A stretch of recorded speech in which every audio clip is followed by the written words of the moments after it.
Hello, you all. Welcome to this new edition of Lectio Musica, the place for great lyrics, great music, and great meaning.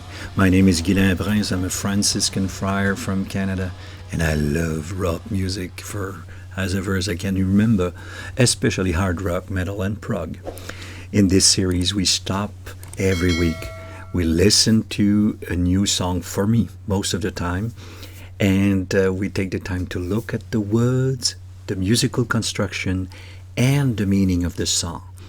This week, we are close to the end of this first part, first series, first section of a whole historical journey of 24 songs in the Nightwish repertoire. This is the 13th, so if you haven't seen the previous one, you might want to catch up a bit, even if you like very much the sign Romanticide. I invite you really to take the time to look at least the reaction video to Romanticide, where we look closely to three versions of the song. Last week it was Beauty of the Beast. I think until now it's the best song of Nightwish. I am at the fourth album. It's an exceptional song.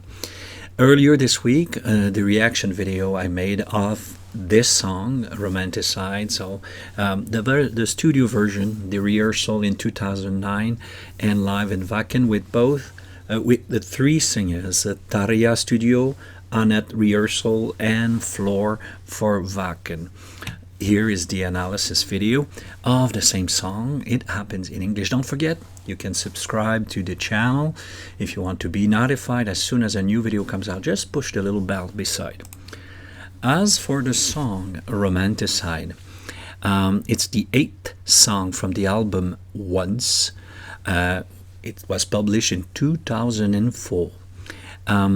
I just want to tell you that there are great songs on this album. The most famous of all is Nemo, of course. But I think that it's fair to say that I Wish I Had an Angel is a fan favorite, as well as Dark Chest of Wonders. Even if we don't see it on the internet as much, I think it can be qualified as one of the very... So it's an album of great songs, really. The production is quite different from the previous one. I already noticed an important difference with Century Child, and this one is another one again. So it's quite interesting, in fact. According to Tidal, there's a little bit of confusion about who is who in here. Sometimes they say that Marco and Thomas are composers and writers, but I usually have full confidence on Tidal, the streaming Tidal. They are very professional in terms of credits. And they say that Marco and Thomas worked on the music and that the lyricist is Thomas. So it would make sense because I would say the color of the song is quite different. And I suspect it's true that there is the color of Marco. Just a small note to say that it's among the unforgettable songs, even for me. I haven't watched the concert that much, once and a half, I would say. But I listened to the record quite a lot, and even the audio file only is remarkable. This song we cannot skip. We can skip it because it's not our energy of the moment, but not because it's not a great song.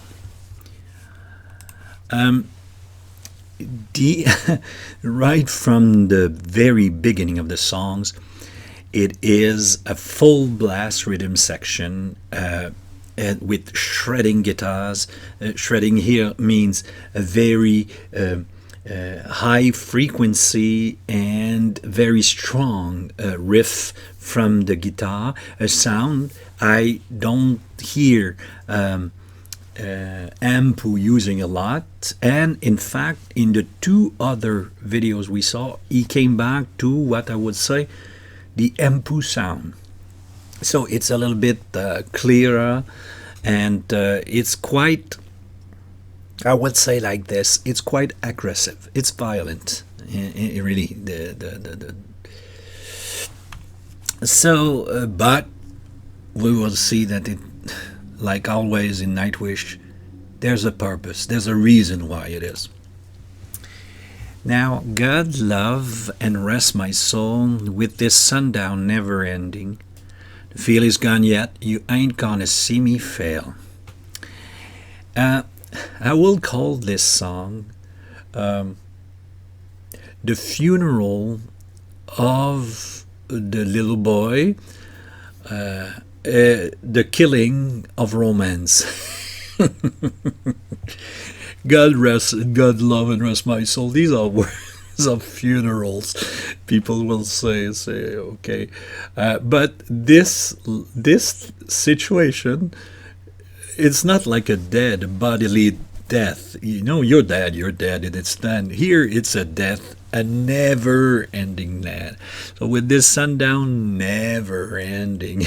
And so, I would say that here is the song that will celebrate aggressively and with anger the final death of the little boy.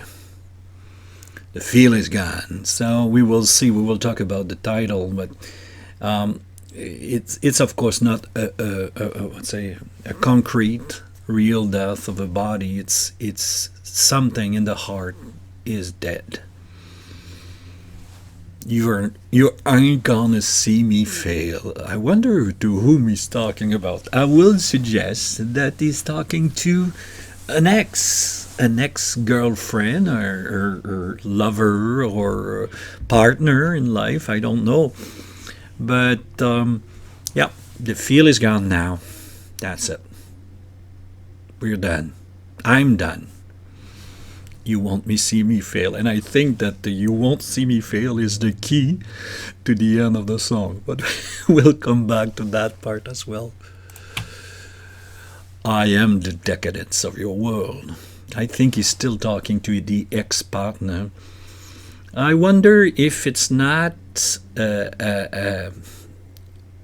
we will the religious vocabulary at the beginning of the other one, the other verse, and this one. I wonder if the person does not present him or herself. In the case of a female singer, it will be himself, as a virtuous person, because there seems to be implied here that the other presents himself as a virtuous person, but Double Face Carnivore here is saying that there is some incoherence in this virtue. I am an eater covered in oil, northern duck, so a beautiful duck, beautiful animal, beautiful bird, covered in oil. You know, this image is, yeah, there's some good in me, but now I'm covered in oil. So there's something really bad happening here. So I am the decadence of your world. So probably I am reacting to your virtue by taking a path in which you would not agree with. That would be my or I am becoming covered with oil. Beauty is covered now with oil.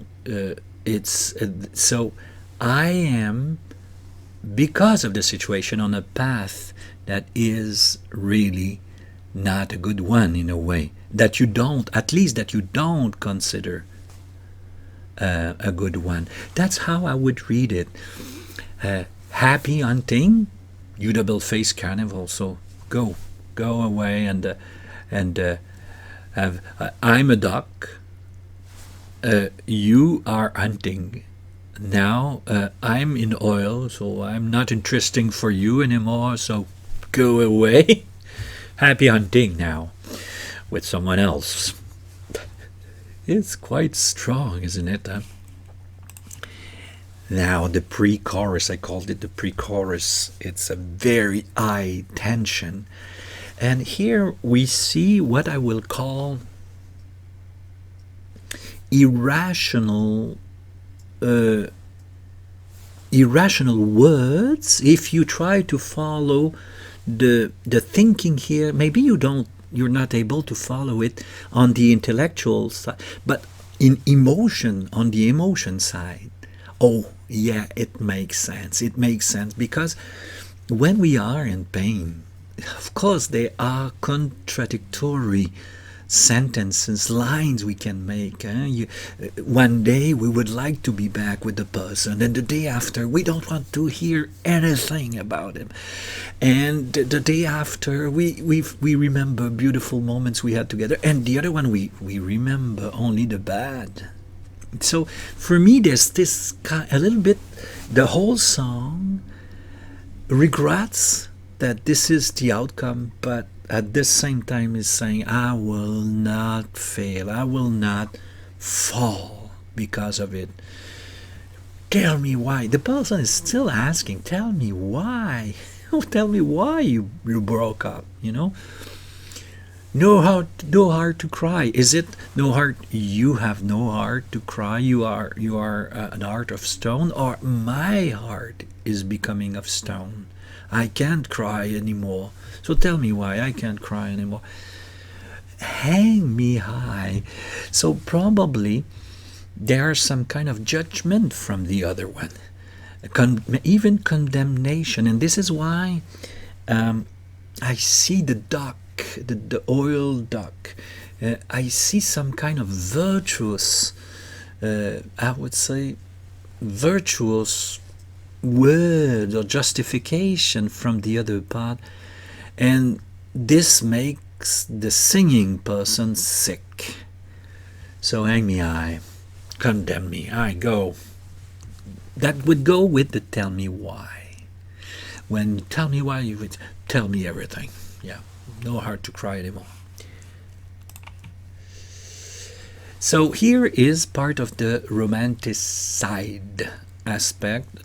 We will talk about the title a little bit later, but with the funeral of the first verse, the music is dead. The music, and here obviously is not talking about this song, because this song is quite efficient and to the point. The music that is dead here is not romanticide. It's the romantic music that has been killed. In that song says that's it for romantic music about you. My singing will no longer be romantic. The Amen is said goes back to the first verse. It's the words of a funeral. That's it. It's finished. When we finish around a tomb, we buried the person, and we all say a last prayer. Sometimes it's the Lord's Prayer, and we say Amen. And then everybody send a piece, a handful of dirt or soil on the coffin, and you go. That's finished. The funeral is finished. The music is dead, has been buried. The romantic music, Amen, is dead. That's it. Kiss of Fate is what I get. A Loving Heart and Soul for Sale. Now that the Amen is said, time to go somewhere else. So time for a new beginning. Let's turn completely towards something else. A loving heart and soul. But the person is saying now, I have to do a leap of faith, and a loving heart and soul for sale. It's now I'm back on the market. That's how I would understand this sentence. Tell me how, well, tell me why. You know the understanding. And now comes the chorus, the unforgettable chorus that I love so much. Leave me be. The person is there. assisting to the funeral of the romantic self, and now leave me be.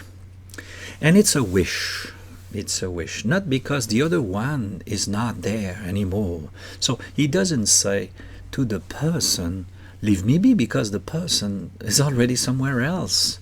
Now, say I think he's telling to himself now, well, I want to do. You know something? Sometimes you broke up, but you're still inhabited by the relation. And you say to the ghost inside yourself, you say to the haunting presence of the other, you say, leave me be. And I think he's talking about this inside ghost, inside memory, keep probably still haunting him in a way. Leave me be. Okay, that's how I would understand it. Is it the way you understand it? The wish to really turn the page. Leave me be.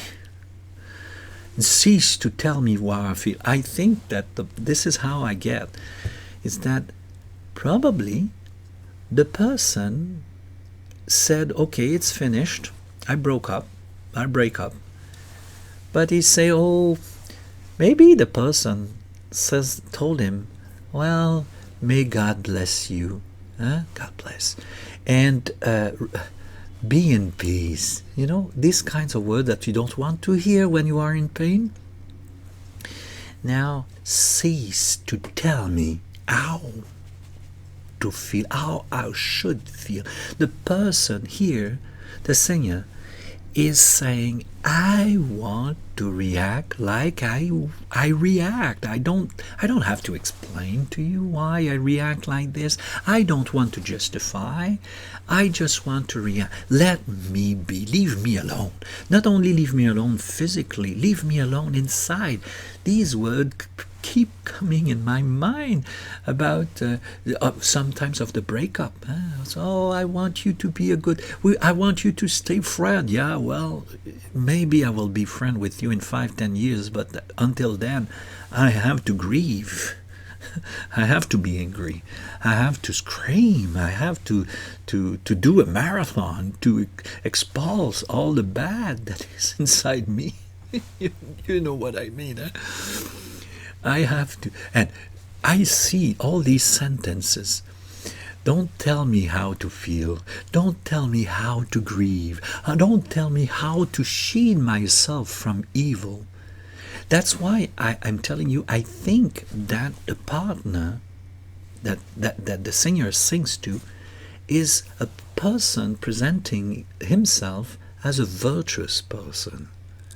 And I don't want to hear that from you physically, but even inside myself, I don't want to hear that anymore. Leave me be. This overdose of lies. So probably the virtuous and moral, or maybe even religious justification is killing me. I don't want to hear another word of that stuff anymore. Romanticide, we will talk about the title a little bit later.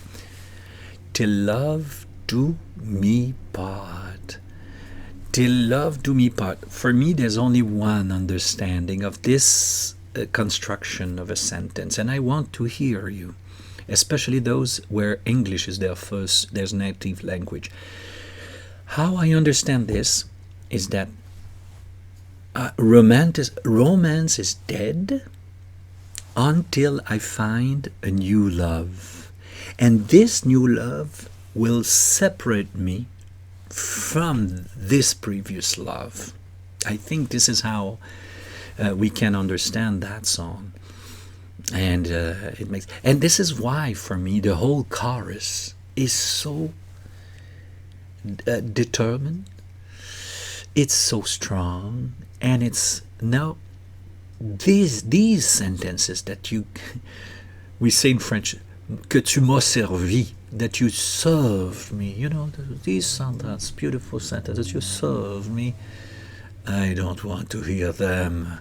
I'm not there at all. Of course, on the long run, these sentences are not bad things. They are very good, in fact. But that's not what you want when you feel so much pain. Okay? Like I said, you remember when I talked about, I think it's the song House to Heart of Human Nature. I said, there are words when you suffer, there are words you don't want to hear, even if you know that they are true. You are not ready to hear them. This is what I think the first half of the chorus is about. They are not bad things. It's just that's not the time to say that. It's not the time, oh, I still love you, I still like, and I want you to be friend and my friend, and so when you break up. Anyway, let's continue. You know that you can see that I lived that kind of situation, and I probably made other people feel that way. So this is familiar to me, and I think this song connects to a lot of you. I suspect this is why it is so loved. We'll talk about it a bit. It's a song in pain. Now, the enter is a broken rhythm, and I say one of the most effective of Nightwish ever. And notice that personally, I love the bass, drums, foundation on which you build just the voice, a little bit of keyboards far remotely. This for me is so. I love that so much, and I love the beautiful percussive bass of played with a pick of Marco on this, both in the studio and the live version. I think the effectiveness of this section is absolutely perfect. Perfect. We returned. No, this is something I don't recognize this. I forgot that from a previous PowerPoint presentation. And now there is a spoken bridge that is exceptional. See Me Ruin by my own creation. I think what it means here, you remember the music is dead. That's it. Romantic music is dead. Now, what if you write music about someone and the person is not there anymore? But you still have to play that music publicly. What is the effect on the composer? I think, for me personally, the music I listen, the love songs I dance with my beloved girlfriend, I could not listen to them for 6-7 years, and today I can listen to them no problem at all. But I had a period I could not listen to that music anymore. I think there is something here. You have to play the music that you wrote about someone, but the situation has completely changed. It's ruining me. It's breaking me in pieces.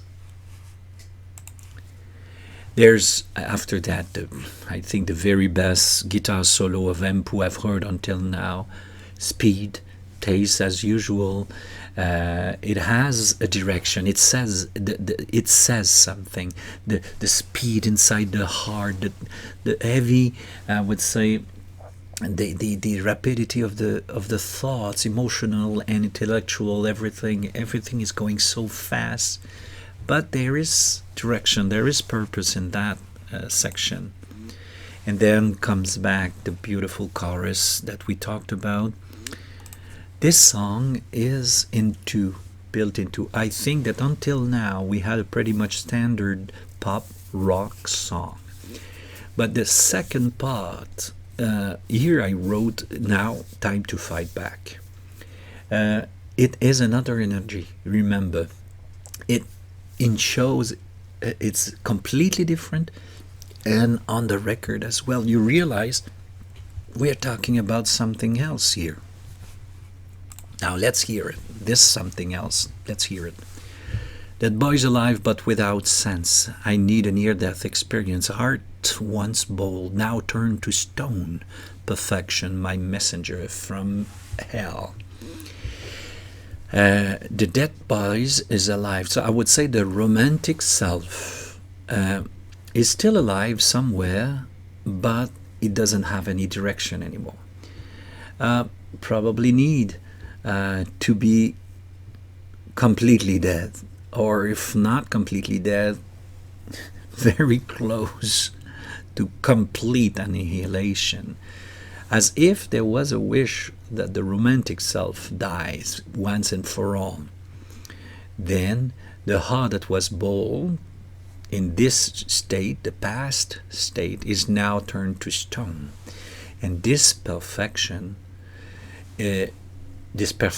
of hardness, this perfection of stoneness, I will call this like this, is a messenger from hell, which means that a broken relation can bring really a heart of stone, and maybe even a monster in us, you know. Now it's the other way. So it's the other way of miracles, where miracles used to happen, when beautiful things used to happen, they just come back to nothing. Like the wine, even, of course, it's a reference to the Cana miracle in the Gospel of John, where Jesus turns water into wine. Now it's wine into water. The exceptional is brought back to ordinary. The campfires, they freeze. The love letter, they are burnt. Okay? Romance is lost. Probably that's the meaning of romanticide. The killing of romance in a particular relation. And Lord, let me be wrong in this space. So even in pain here, it could be like in English to say, oh my God, or oh Lord, without thinking of a God, is like an expression. It could be an expression here, but because of the past of Thomas, I would tend to believe that here there is still the belief of someone else, a God, but there's a call for freedom here. I am wrong. I know it. Let me be wrong. I feel I need to be wrong, and maybe away from the virtuous person. If the virtuous person, was a religious one, that would make even more sense here to have that lyrics, that line. Temporary pain. I do things that are in pain. I do things. Eternal shame. The fear of eternal condemnation of what I've become. To take part in this devil's chess game. Having the clear impression that if you have been raised as a Christian, and then you take paths that you know perfectly well are not coherent with that faith, you are pretty sure that you're taking the devil's path, or that you are part of the devil's chess game. Spit on me, let go, get rid of me. I don't think he talks to the devils here or to God. I don't think I think that he talks to the ex-lover here. Spit on me, let go, get rid of me. I think that's why the ambiguity, of the situation and of the song. And I here the meaning of that line can be in two directions. Spit on me, let go, get rid of me, and try. That would be all verbs that I send to the other. Try to survive your own stupidity. So you are stupid, and so try to survive your own stupidity. That would be a first reading. The second reading would be spit on me, let go, get rid of me. That is addressed to the other one. And I try to survive your stupidity. I will try to survive your stupidity. So I think these do not exclude each other. It could be both. In fact, the paragraph does not impose only one understanding. I would tend to think that it is addressed to the other one. Try to survive your own stupidity, because it goes with the verbs just before. Now, in terms of extra, there's really an angry life about the end of romance without the other. But I will certainly not fail. You see, do you see the statement in the music is very clear. There's a rah, rah, rah, as if the person is trying to convince himself or herself in a way. Now let's talk about the music, how it is built. The music is aggressive from beginning to end, with a breakdown in the tempo and a section that is absolutely powerful and infectious.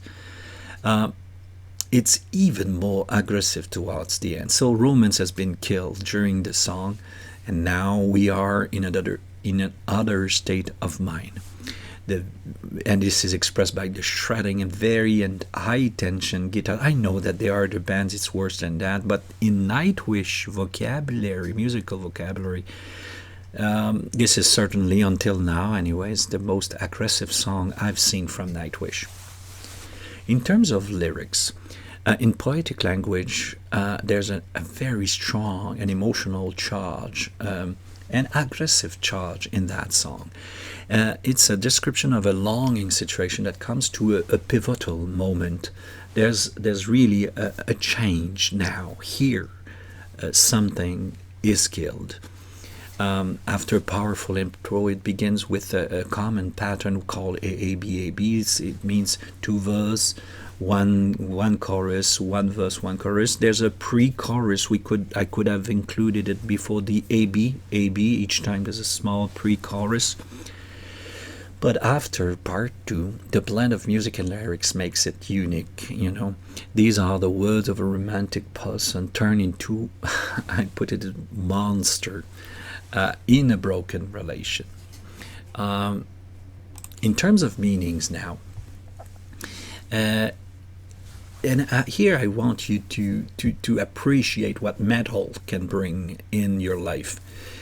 If a healthy situation brings the best of someone, an undesirable separation might summon a monster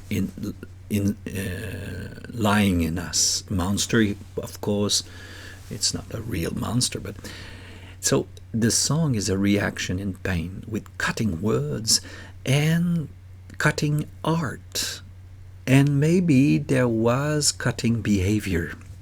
I suspect when you do art like that, when you do art, it reaches all the way back to your being, to your behavior. So when music purges the bad in us, it's a good thing. So when romantic music can expose and or express our deepest thoughts and hopes, that's wonderful. But here metal can express anger, frustration, and open wounds. And I think that's where metal is the very best. I don't think there's any other kind of music that goes that far in expressing this. So when music expresses the bad in us, I think it's a very good thing in a way. What I call a catharsis in French means I I send out the bad in me. I express it, but I want it to go away by doing that. It's a way then to resolve in our body, by movement, by music, by everything in us, to express the emotional challenge of painful events. So, romanticide can be translated in two ways, and I think both could apply in that song. At first, it could be simply by the roots, the killing of romance. A separation between two persons can bring a monster in us, and that's no more romance for that person anymore. That would be I would say, the most basic understanding of the word. But the second understanding would mean death related to a love story. And of course, it can be the physical death, literal death, but it can be the death of mind, of the heart, of the soul, the death of music, of romantic music. Then it's a metaphor, it's an image, it's an analogy. In a broken love, something or even somebody dies in us. A certain self dies. This is romanticide. So if it's a temporary state after separation, I understand this song as being very healthy and understandable.